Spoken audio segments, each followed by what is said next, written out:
never change. Never change. Still, kahit na kayo laging nasa part-time, nakalimutan mo na, you forget to pray, to attend the gawain, still God loves you so much. But thanks be to God, you are present tonight. And I tell you that the Lord will mightily bless you tonight. Amen.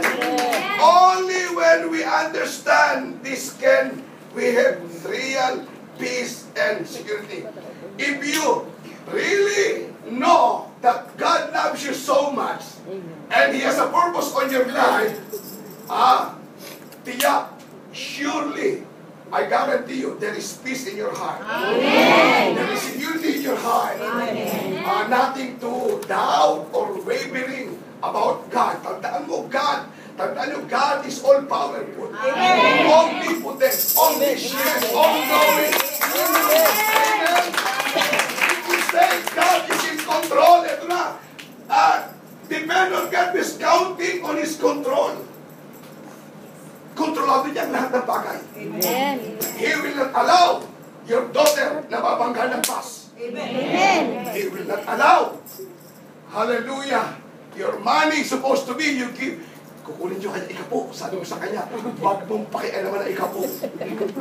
Brad, my daughter will pay tuition in the school. But when I heard you saying that don't ever touch your tithes. Give it to the Lord. And you know what happened? Yes, Brad, I compete by your word. Not my word, but the word of God. Amen. You know what happened? God makes a way. Amen. Nakaraos. Amen. At walang nasumunod na hindi pinagpala. Now, I told to Sister yung sister wife ni Brother Ronald, Risa, sasabihin ko sa inyo, I will tell you, all who will serve the Lord first will be blessed. Amen. Yung lahat ng maglilingkod sa Diyos, pinagpala. Are blessed, are blessed. Amen. So I encourage all of you to serve God. Amen. Not only asking for your request in the envelope, no. It's time to wear white uniforms and begin to serve Him. Amen. If you love Him, you must serve Him. Amen. That's the word of Jesus. If you love me, you must serve me. Amen. Oh. Okay? So, pag naglingkod ka, God will bless you. Amen. Amen. So, God is counting on His control. Amen. Now, listen very carefully. God always gives enough strength for the next step. I repeat, God always gives enough strength for the next step. Ang Diyos ay lagi nagbibigay ng enough strength for the next step. Ng lakas. Amen. He will not allow you to fall down in your problems, in your trials. No.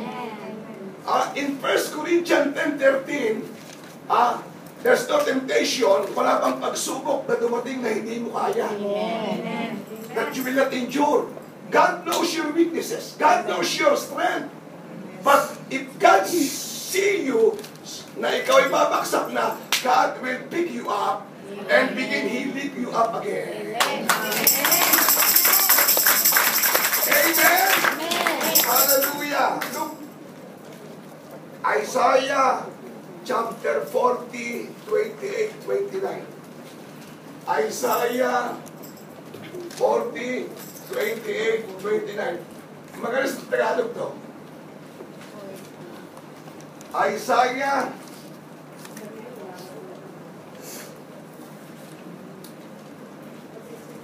is in control. Ano sabi? Di ba ninyo alam, di ba ninyo talos, na itong si Yahweh ay ang walang hanggang Diyos. Siya ang lumikha ng buong daigdig. Hindi siya napapagod. Sa isipan niya ay walang makatatarok. Correct. Ang mga mahina at napapagal ay pinalalakas. Yun! Ang mga mahina. And now let the weak say, I am strong. Doon sa kahinaan mo, in your weaknesses, God will give you strength. Amen. Amen. Look up. The people not depend on God because there is an ability, there is wisdom, knowledge, money. Kaya ko to.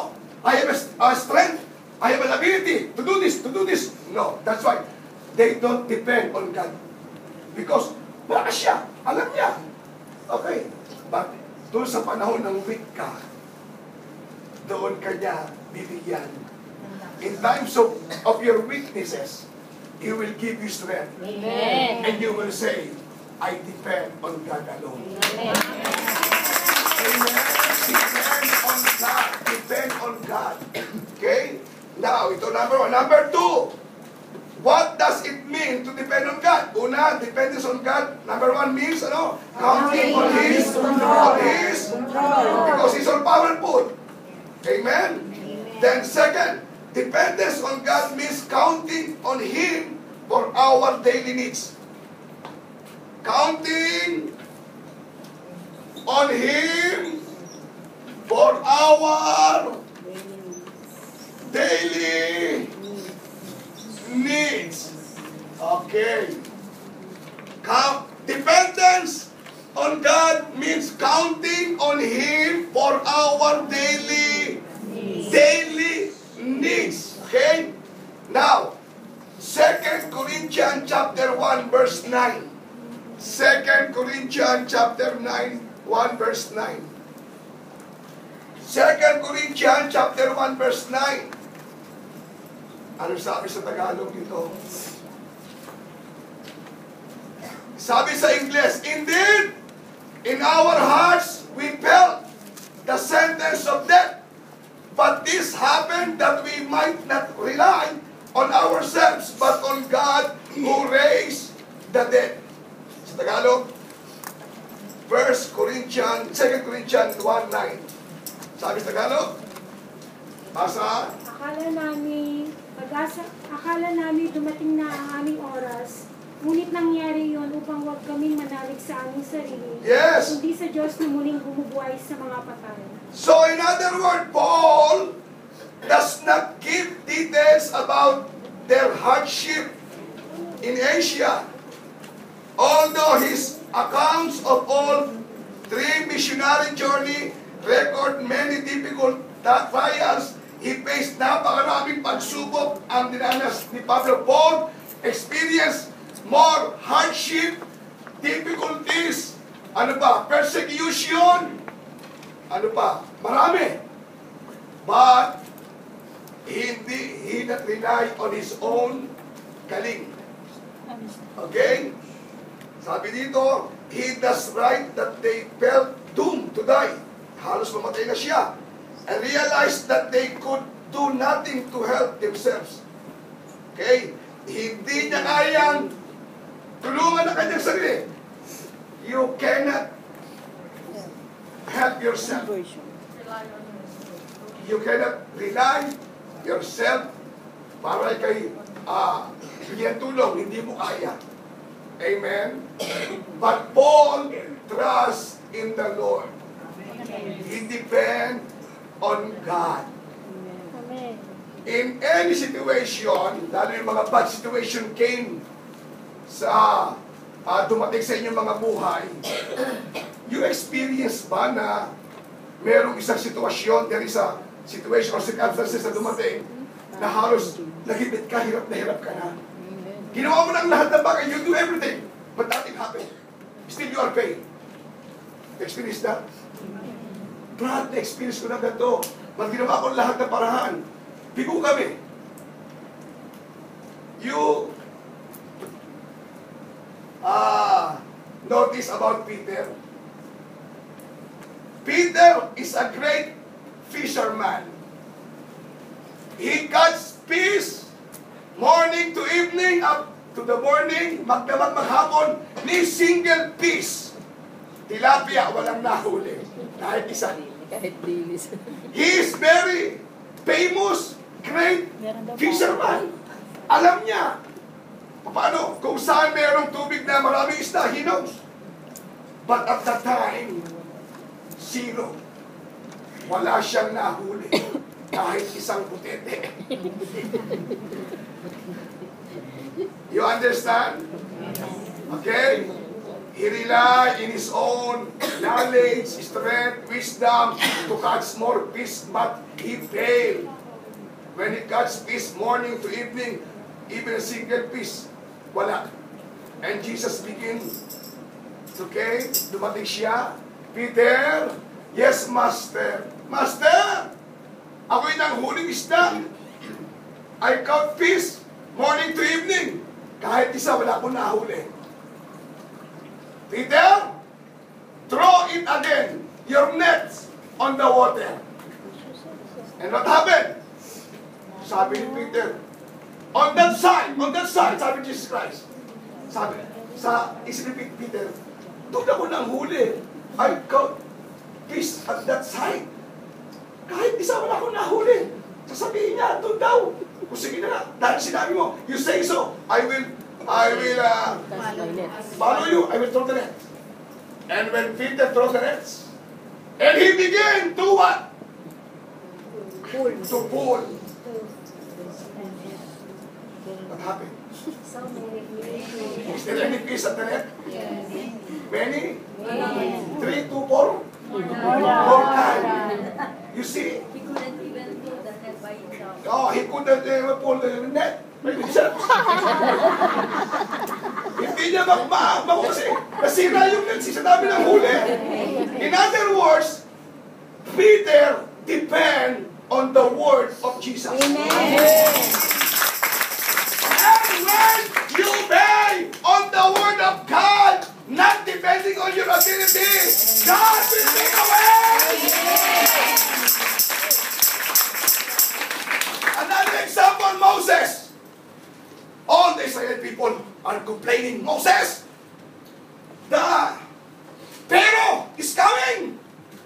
Oo nga naman. They will kill us. Where is the boat, the ship, going to Promised Land? No boat. No ship. No, baka. No. Kahit ano, wala. Talagang puro tubig. And the people of God complaining, murmuring to Moses. And Moses, walang magawa. He began to call the Lord, Father, Lord, your people are murmuring. Moses, saan na? Doon kami sa Egypt na lang. Dito problema, pamatay tayo ng pero. What will I do? No ship, no boat here. Moses, what is in your hands? Rod! Begin to stretch your rod to the sea. And he began to obey. Habang nakatuon ng rod ang tungkod sa dagat, maghapong the wind blows mightily. And suddenly, the water began to... What happened? What happened? The water divided, and God made a way. Highway 54 Amen? And the people of God begin to amaze. Wow! See? Now, what happened? The water divide, and Pharaoh saw the water divide. It's not because of Moses. It's because they depend on God alone. And tonight, people of God, the same God of Moses is in the boat, in blood tonight. Amen. The same God will open the way that you may able to tawid, to cross your problem. Amen? Hallelujah. The same God of Moses is the same God tonight in Latin. Amen. The same God in Bara, in Don Bosco on Sunday. Amen. He is the same yesterday, today,